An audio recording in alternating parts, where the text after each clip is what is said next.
नमस्कार, my self Saurabh Srivastava, Assistant Professor, School of Management Sciences, Varanasi.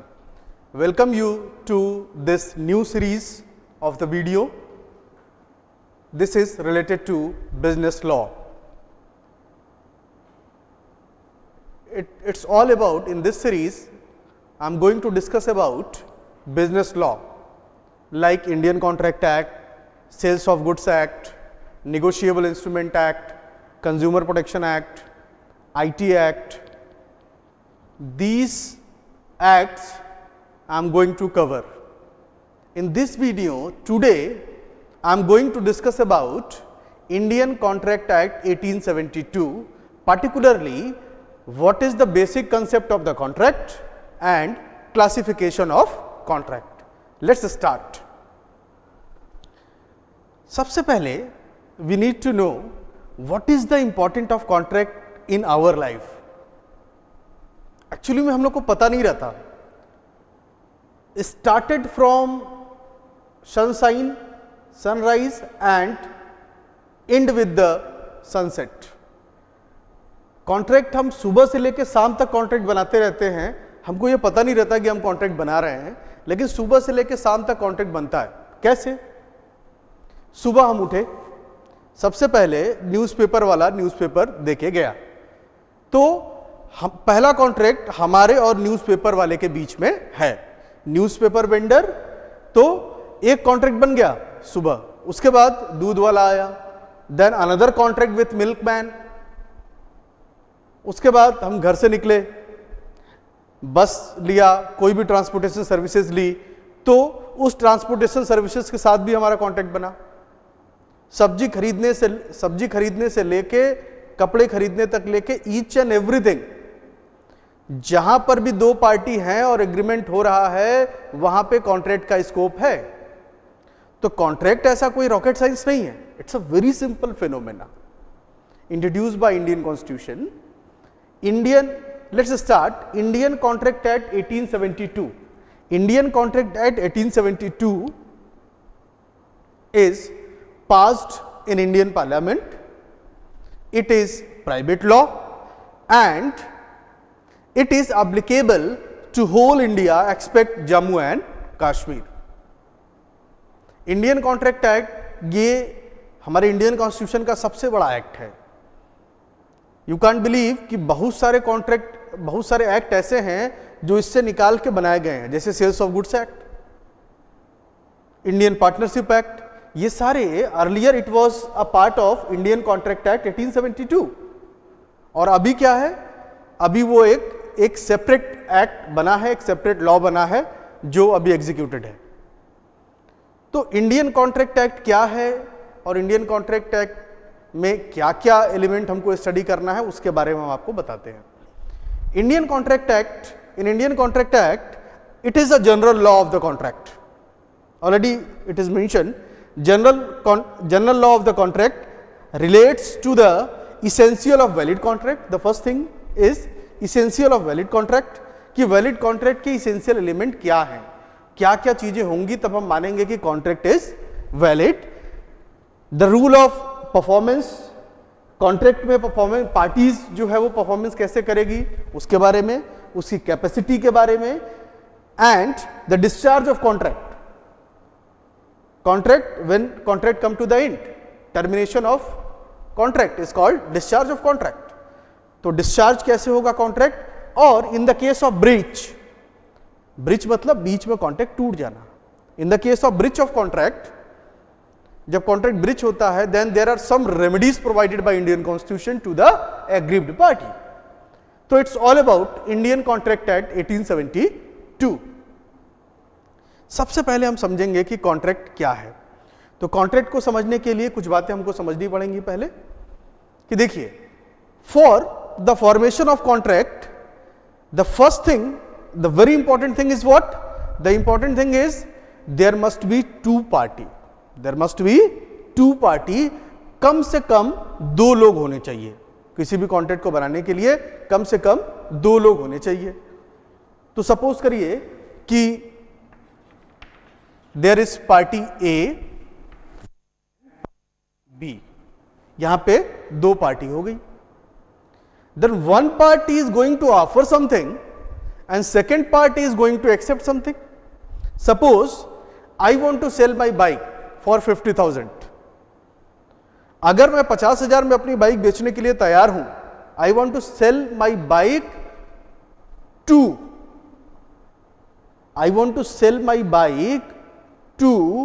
Ramesh for 50,000. It means what? कि हम 50,000 रुपए में अपनी बाइक रमेश को बेचना चाहते हैं. तो देयर आर टू पार्टी, एक मैं हुआ सौरभ और दूसरा रमेश, जैसे ए एंड बी. तो ए क्या कर रहा है, सौरभ क्या कर रहे हैं कि he want to sell his bike for 50,000 to the Ramesh. मतलब दो पार्टी, एक ऑफर दे रहा है और एक एक्सेप्ट कर रहा है. तो पहले पार्टी का नाम हुआ offeror and the second party is called offeree. जो ऑफर बनाता है वो make the offer is called offeror, और जो पार्टी एक्सेप्ट करने जा रही है ऑफर को, उस पार्टी का नाम हो जाएगा offeree. There are two party. अब दोनों पार्टी के बीच में अब कॉन्ट्रैक्ट कैसे बनेगा उसका इक्वेशन हम लोगों को समझना है. तो सबसे पहली बात कि ऑफर और एक्सेप्टेंस होना चाहिए. ये बात तो आपको समझ में आ गई होगी कि ऑफर होना चाहिए और एक्सेप्टेंस होना चाहिए. लेकिन केवल ऑफर और एक्सेप्टेंस से नहीं बनेगा कॉन्ट्रैक्ट, लेकिन ये इसेंशियल एलिमेंट है, पहले एलिजिबिलिटी क्राइटेरिया है कॉन्ट्रैक्ट बनाने के लिए. There will be the some offer and one party intend to accept some offer. It means offer and acceptance is important for the formation of contract. Let's see. Offer plus acceptance is equal offer plus acceptance is equal to promise.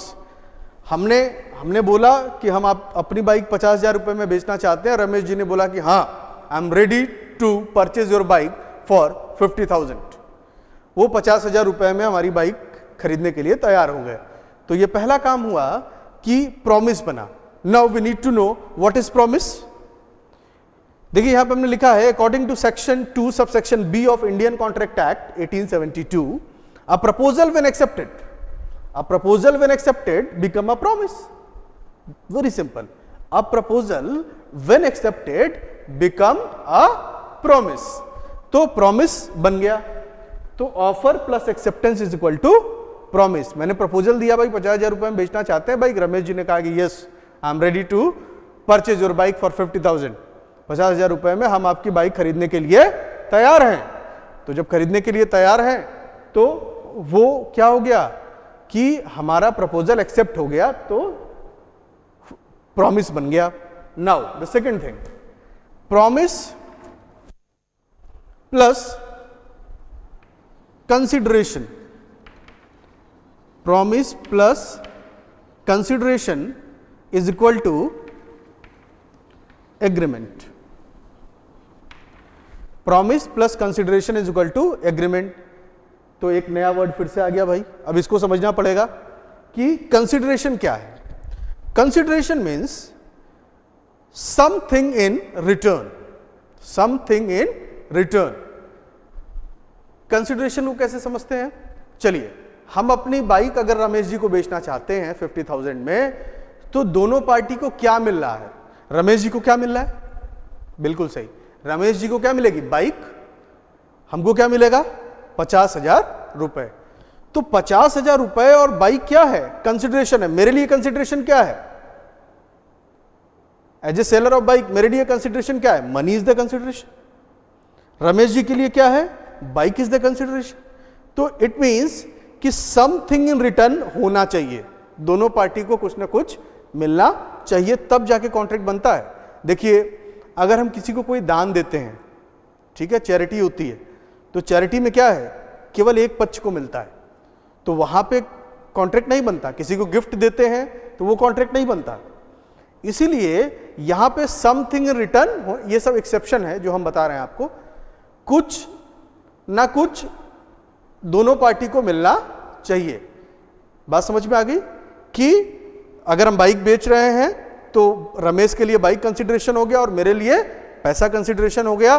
तो this is called consideration, consideration means something in return. Done. चलिए, तो जैसे ही consideration होता है ये हो जाता है एग्रीमेंट। तो एग्रीमेंट क्या है?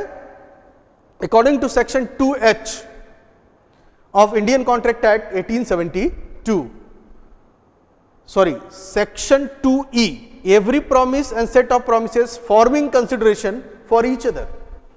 केवल प्रॉमिस नहीं, प्रॉमिस या सेट ऑफ प्रोमिसेस नहीं, ये एक इसेंशियल एलिमेंट है, forming consideration for each other. दोनों के लिए कंसिडरेशन का फॉर्मेशन अगर होता है then it is an agreement, it is an agreement. Every promise or set of promises forming consideration for each other is an agreement। चलिए, agreement समझ में आ गई बात आपको? अभी भी एग्रीमेंट, क्या एग्रीमेंट ही कॉन्ट्रैक्ट है? नहीं। अब हम एग्रीमेंट के आगे बढ़ते हैं। Agreement plus enforceability, enforceability by law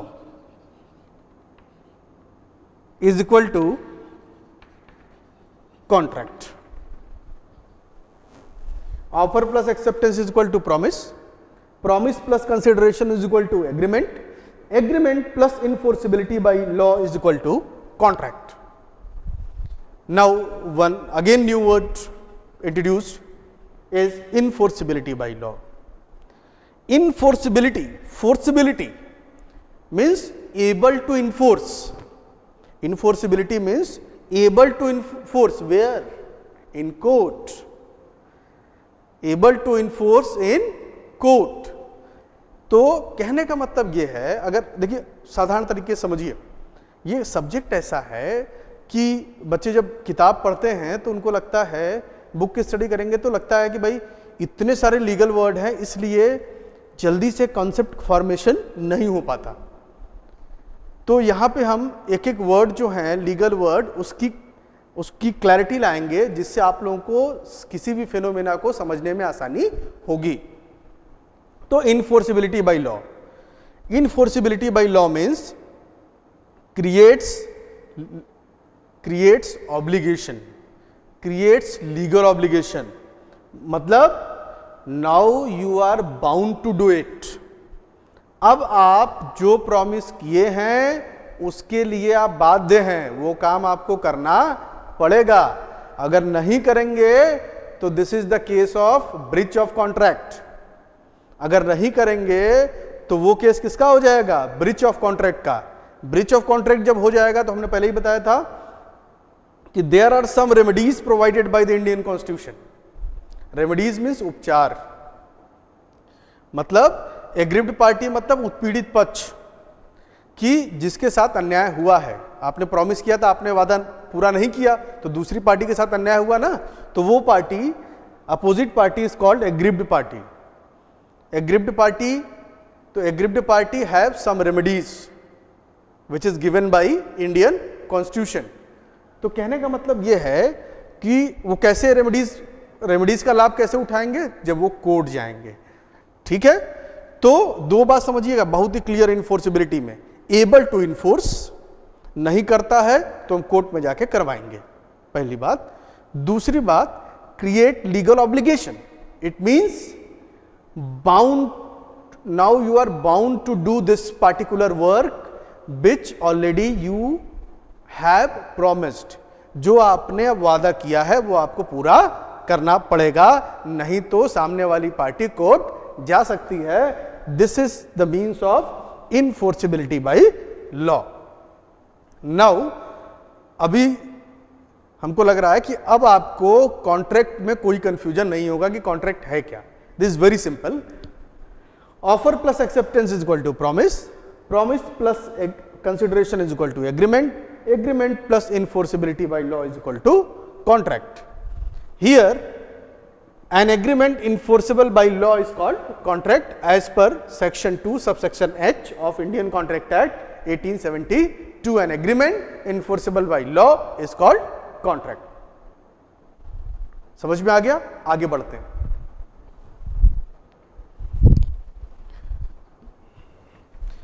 Now I am going to deal with classification of contract, kinds of contract, कितने प्रकार के कॉन्ट्रैक्ट होते हैं, किस किस बेसिस पे कॉन्ट्रैक्ट बनाए जाते हैं, उसके बारे में हम बात करेंगे. The first one is on the basis of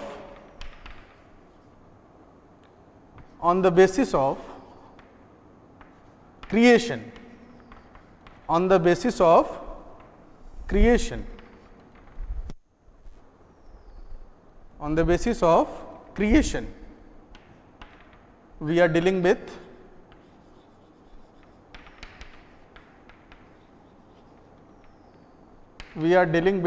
classification of contract. The first base, there are different bases to classify the contract. The first base is on the basis of creation. On the basis of creation, there are two kind of contract. The first one is express contract. The first one is express contract, and the second one is implied contract. The first one is express, second one is implied.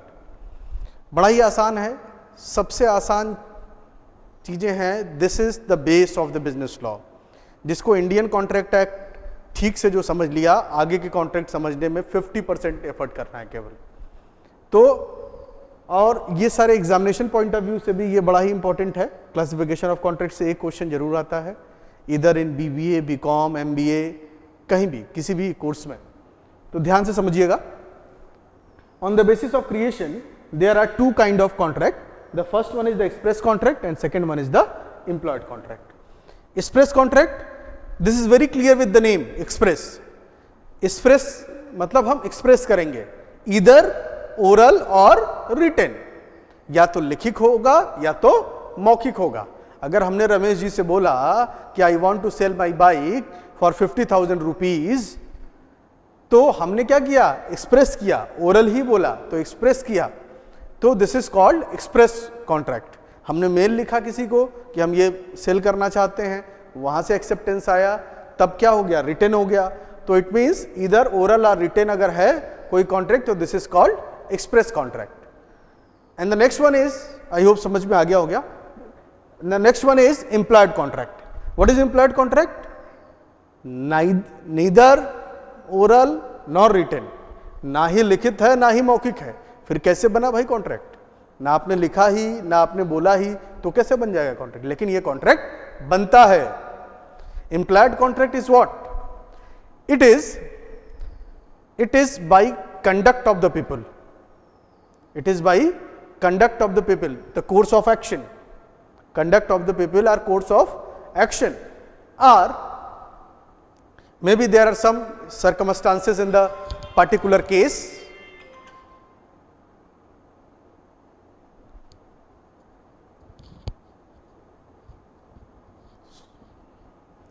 Now implied means for the conduct of the people. जैसे कि हम बस में बैठते हैं, सुबह गए और बस में बैठ गए. हमको यहाँ से वाराणसी से इलाहाबाद जाना है. वाराणसी से इलाहाबाद जाने पर कैंट पे हम गए और जो भी जहाँ पे लिखा था इलाहाबाद की बस जा रही है, इलाहाबाद जाएगी, उसे बस में बैठ गए. तो बस में बैठने जैसे ही बैठ गए तो it is implied that you are ready to pay the prescribed fare. आप देने, जितना भी प्रेस्क्राइब्ड जो भी भाड़ा तय किया गया है, आप उसको देने के लिए तैयार हैं. और जो भी आपका डेस्टिनेशन होगा उसके हिसाब से आप जो भी फेयर होगा वो आप देंगे. तो this is what, this is implied. ऐसा तो नहीं होता कि आप एंट्री करते हैं और एंट्री करने के तुरंत बाद वो आपके पास एक लीगल पेपर लेके तैयार है और आपका साइन कराएगा, 2 गवाह साइन करेंगे, तो उसके बाद आप बस में बैठेंगे. ऐसा होता है क्या? नहीं. तो this is what, this is implied contract. और कई जगह इम्प्लाइड कॉन्ट्रैक्ट बनता है. तो this is depend upon the conduct of the people. Now तो आई होप ये क्लियर हो गया होगा. Now the second one is on the basis on the basis of execution. On the basis of execution. On the basis of execution, again there are three kind of contract, not two kind of contract. There are three kind of contract. The three kind of contract, the first one is the executed contract. The first one is executed contract. The second one is executory contract. The third one is partially executed and partially executory. This is very clear with the name. अगर आप देखें, the first one is executed, second one is executory, and the third one is partly executed and partly executory. Partly executory. There are three kind of contract on the basis of execution. Let's see. Executed, this is also very clear with the name. Executed मतलब काम हो चुका है, past tense. Executory, it means काम चल रहा है, it means continuous tense. Partially executed and partly executory, it means कुछ काम हो चुका है, कुछ काम बाकी है. समझ में आ रही बात? देखिए, when the contract is formed, suppose there are two party, जैसे हम लोग वही एग्जाम्पल लेके चलते हैं. I want to sell my bike, Saurabh want to sell his bike for 50,000 rupees to the Ramesh. तो दोनों पार्टी का अपना एक लीगल ऑब्लिगेशन है, जो जिस ऑब्लिगेशन को परफॉर्म करना है. मेरा ऑब्लिगेशन क्या है कि हमको बाइक डिलीवर करनी है रमेश जी को. रमेश जी का ऑब्लिगेशन क्या है कि रमेश जी को 50,000 रुपए हमको देना है. मान लीजिए कि बाइक हमने उनको दे दी और उन्होंने 50,000 रुपए हमको दे दिया. When both party have fulfilled his promise. समझ में आ रहा है? जब दोनों party, the both party fulfill his part of obligation, इसका मतलब कि हमने बाइक दे दी और हमको 50,000 रुपए मिल गया. It means this kind of contract is called executed. मतलब दोनों तरफ से एग्जीक्यूट. अब समझ रहे हैं ना? आसान है. दोनों पार्टी ने अपना ऑब्लिगेशन पूरा किया, हमने बाइक दे दी, इन्होंने पैसा दे दिया. It means executed. Executory. Executory means what? Executory means हमसे बात हो गई रमेश जी से कि Ramesh ji is ready to purchase my bike for 50,000 rupees and I am ready to sell my bike. It means the agreement is done, but still both party still to perform his part of obligation. दोनों party ने अभी ना हमने bike दी है, ना रमेश जी ने हमको पैसा दिया है. इट मीन्स कि दोनों पार्टी ने अपने पार्ट का ऑब्लिगेशन अभी पूरा नहीं किया है. तो this is the case of executory contract. अभी कॉन्ट्रैक्ट इन द प्रोसेस है, अभी कंप्लीट नहीं, बातचीत हो गई है, लेकिन अभी किसी पार्टी ने अपना ऑब्लिगेशन परफॉर्म नहीं किया है. And the last one is partly executed. अब तो ये समझ गए होंगे आप लोग. Partly executed and partly executory. Partly executed and partly executory मतलब हमने बाइक दे दी, अभी रमेश जी ने पैसा नहीं दिया है, या रमेश जी ने पैसा दे दिया, हमने बाइक नहीं दी है. तो this is the case of partly executed and partly executory. ठीक है? तो this is all about on the basis of execution.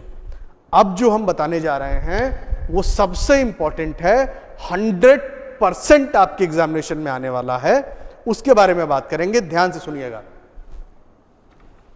On the basis of enforceability, classification of contract on the basis of enforceability. On the basis of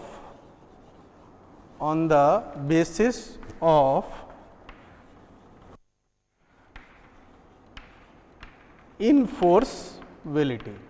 On the basis of enforceability.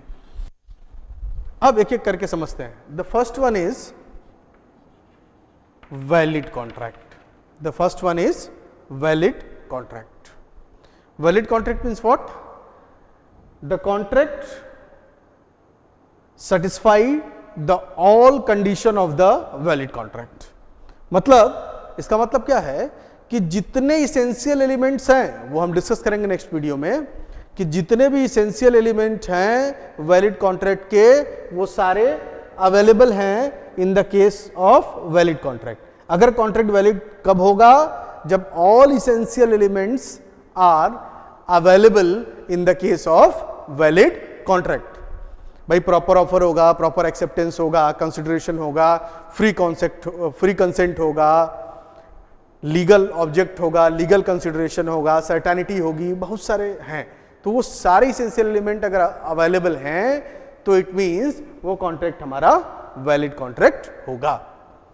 अब जो सबसे confusion भरा होता है उसके बारे में बात करेंगे। पहले एक इसको बता देते हैं,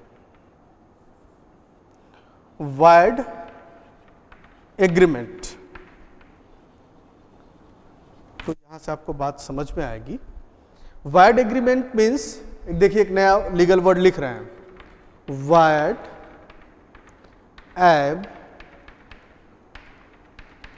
वाइड एब इंशियो। अजीब सा वर्ड नहीं है?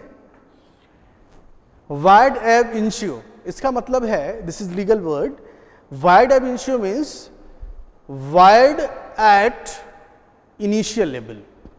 मतलब शुरू, वाइड मतलब व्यर्थ, मतलब शुरू से ही ये कॉन्ट्रैक्ट किसी काम का नहीं है, इनवैलिड है। वाइड, इनवैलिड मतलब वाइड है, व्यर्थ है। तो this is called wide agreement. Wide agreement is wide एब इनिशियो। जब भी कोई बोले कि वाइड एब इनिशियो तो क्या समझना है?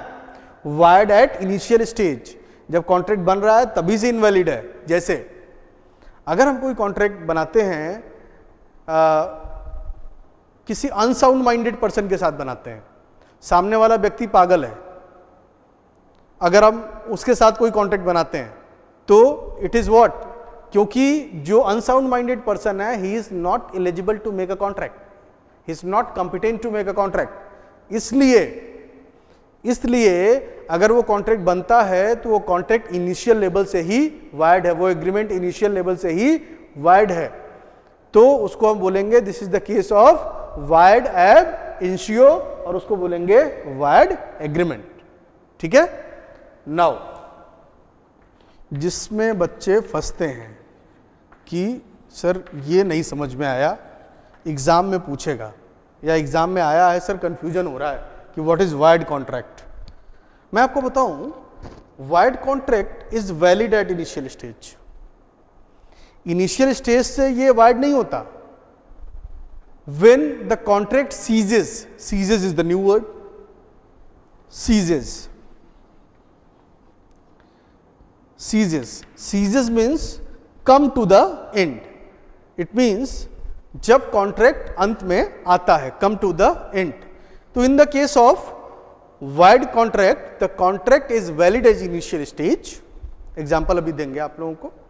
Contract is valid at initial stage, but when the contract ceases, when the contract come to the end, the contract becomes void due to impossibility, due to changing in the law or any other reason।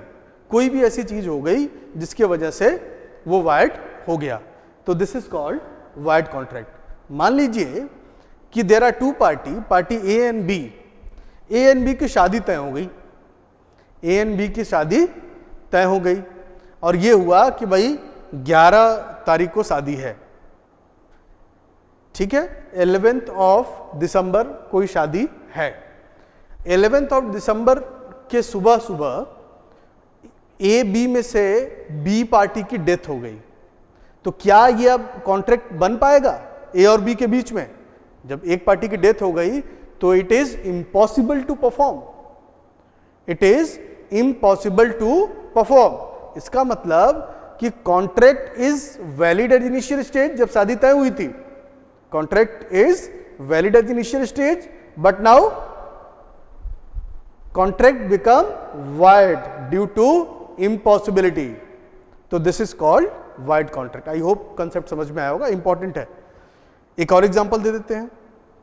मान लीजिए कि आपका exam सुनिश्चित किया गया था कि 15 जून को शेड्यूल था आपका एग्जाम या 15 मई को शेड्यूल था आपका एग्जाम, तो एग्जाम तो शेड्यूल था, रिटन भी था, आपके पास टाइम टेबल भी आया था, तो आपका कॉन्ट्रैक्ट बन चुका है। लेकिन बाद में क्या हुआ, ड्यू टू कोविड-19 लॉकडाउन हो गया, तो एग्जामिनेशन कंडक्ट नहीं हुए, तो लॉ में चेंजेस आए या ऐसी सिचुएशन आई कि जिसमें एग्जाम अब एग्जीक्यूट नहीं हो सकता था। तो क्या हो गया, contract is valid at initial stage. जब एग्जामिनेशन टाइम टेबल तय हुआ था, आपको दिया गया था टाइम टेबल, आपको आपका एडमिट कार्ड दिया गया था कि है 15 को एग्जाम, लेकिन एग्जाम तो नहीं हुआ, तो due to impossibility, due to emergency situation की वजह से आपका एग्जाम नहीं हुआ, तो this is called void contract. I hope समझ में आ गया होगा ये बात। और अब एक और इंपॉर्टेंट कॉन्ट्रैक्ट है जो समझना है और डिफरेंस पूछता है वायर्ड और वाइडेबल के बीच में। Voidable contract, the next one is voidable contract. ये दोनों सबसे इंपॉर्टेंट है, वायर्ड एंड वाइडेबल। तो वाइडेबल और वायर्ड के बारे में डिफरेंस समझ लेते हैं। वायर्ड कॉन्ट्रैक्ट तो हमने बता दिया कि valid at initial stage and when the contract come to the end due to impossibility, changing in the law or any other reason, contract become void. This is called void contract. Voidable contract. Voidable contract means what? अगर कोई एक line में पूछे तो आप ये कह सकते हैं in the case of voidable contract free consent is missing. क्या मैंने बोला? Free consent is missing. Again new word, free consent is missing. Free consent is missing. अब क्या है कि आपका जो फ्री कंसेंट है वो मिसिंग है। तो फ्री कंसेंट क्या है? फ्री कंसेंट मीन्स दोनों पार्टी ने जो सहमति दी है, वैसे इसका हिंदी हुआ स्वतंत्र स्वीकृति। मतलब जो कंसेंट विदाउट एनी प्रेशर जो कंसेंट आया है, कंसेंट मतलब स्वीकृति, तो विदाउट एनी प्रेशर अगर कंसेंट आया है, बिना किसी दबाव में, आपको मारा नहीं गया है, धमकाया नहीं गया है, पोजीशन का फायदा नहीं उठाया गया है, फ्रॉड नहीं किया गया है, कोई मिसप्रेजेंटेशन नहीं किया गया है, कोई मिस्टेक नहीं की गई है, तो इसके बिना है अगर, it is not caused by coercion, undue influence, mistake, misrepresentation, तो कहने का फ्रॉड, कहने का मतलब ये है कि मान लीजिए, आपको एक एग्जांपल देते हैं कि मान लीजिए कि किसी व्यक्ति की जमीन, पार्टी ए और पार्टी बी की जमीन है, पार्टी ए खरीदना चाहता है, जमीन की कीमत है 15 लाख रुपए, पार्टी ए उस जमीन को 5 लाख रुपए में खरीदना चाहता है। पॉसिबल है? नहीं, पॉसिबल नहीं है। वो कभी नहीं बेचना चाहेगा कि 15 लाख की जमीन 5 लाख रुपए में बेचे। लेकिन हुआ क्या कि उसको डराया धमकाया गया कि तुम अपनी 5 लाख रुपए में जमीन बेच दो, नहीं तो तुम्हारे साथ ये कर दिया जाएगा, कोई धमकी दे दी गई। तो उसने क्या किया, डर के बारे जमीन बेच दी। जब जमीन बेच दी 5 लाख रुपए में, रजिस्ट्रार ऑफिस में जाकर रजिस्ट्री हो गई, तो ना तो रजिस्ट्रार जानता है कि दबाव में रजिस्ट्री कर रहे हैं, ना तो हम लोग जानते हैं। तो कहने का मतलब यह है कि अभी सबके निगाह में वो क्या है, वो कॉन्ट्रैक्ट वैलिड है। देखिए, वाइडेबल में एक लाइन जरूर याद रखिएगा, एक तो फ्री कंसेंट मिसिंग होता है, दूसरी बात है कि contract become wired at the option of aggrieved party. Contract become wired at the option of aggrieved party. Contract क्या होगा, वायर्ड हो जाएगा, but at the option of aggrieved party. मान लीजिए जो पार्टी बी है, जिसने जमीन डर के मारे 5 लाख रुपए में बेच दी, वो बाद में ये कहता है, बाद में मतलब एक सर्टेन पीरियड ऑफ टाइम उसका डिफाइंड है लॉ में, बाद में ये कहता है कि हमको ये जमीन डरा धमका के खरीदी गई है। तो अगर ये जमीन डरा धमका के खरीदी गई है, तो उसका मतलब क्या है कि अब कोर्ट क्या करेगा, ये कॉन्ट्रैक्ट वायर्ड कर देगा। ये कॉन्ट्रैक्ट, अगर ये प्रूफ मिल गया तो कॉन्ट्रैक्ट बिकम वायर्ड। और इसी प्रकार के कॉन्ट्रैक्ट को कहते हैं वाइडेबल कॉन्ट्रैक्ट। 2 लाइन याद रखनी है वाइडेबल में, free consent is missing, second one is contract become void at the option of aggrieved party। At the option of aggrieved party. कुछ एक दो कॉन्ट्रैक्ट और हैं, बता देते हैं ऐसे ही। एक है इनलीगल कॉन्ट्रैक्ट। इनलीगल कॉन्ट्रैक्ट आप तो कह रहे होंगे सर वाइड वाला भी तो सर इनलीगल ही है। सब मिक्सअप करके नहीं, अलग अलग समझना है, अलग अलग बेसिस पे डिफाइन किया गया है। ये भी हो सकता है कि हमारा जो वैलिड कॉन्ट्रैक्ट वो एक्सप्रेस हो, वाइड कॉन्ट्रैक्ट एक्सप्रेस हो, है कि नहीं? तो मिक्सअप नहीं करना है, अभी एक एक करके समझते जाना है।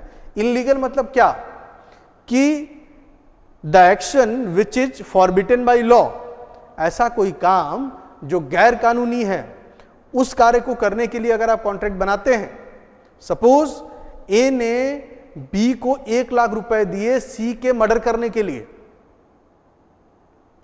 तो दिस कॉन्ट्रैक्ट इज इनलीगल, क्योंकि जो एक्शन होने जाना है मर्डर क्या है? It is forbidden by law, ये गैर कानूनी है। अगर इस प्रकार का कॉन्ट्रैक्ट कोई बनाया जाता है तो उस कॉन्ट्रैक्ट को बोलते हैं illegal contract. Now the next one is and last one is unenforceable by law. Unenforceable मतलब what? Unenforceable means unable to enforce. Unable to enforce, unable to enforce का मतलब क्या है वो समझ लेते हैं कि suppose there is any technical mistake, suppose there is any technical mistake, अगर कोई टेक्निकल मिस्टेक हो जाती है, अगर कोई टेक्निकल मिस्टेक हो जाती है, इसका मतलब क्या है कि मान लीजिए कि आपने साइन किया, भाई कई सारे पेपर हैं, साइन कर रहे हैं आप लीगल पेपर, तो एक साइन छूट गया या स्टाम्प नहीं लगा या कुछ भी कोई टेक्निकल रीजन हो गया जिससे वो पेपर जो है वो वैलिड है कॉन्ट्रैक्ट, लेकिन अनेबल टू इन्फोर्स है। टेक्निकल जो फॉल्ट आ गया है उसके वजह से अनेबल टू इन्फोर्स है, तो this is what? This is unenforceable contract. Books में और सारे क्लासिफिकेशन मिलेंगे, जैसे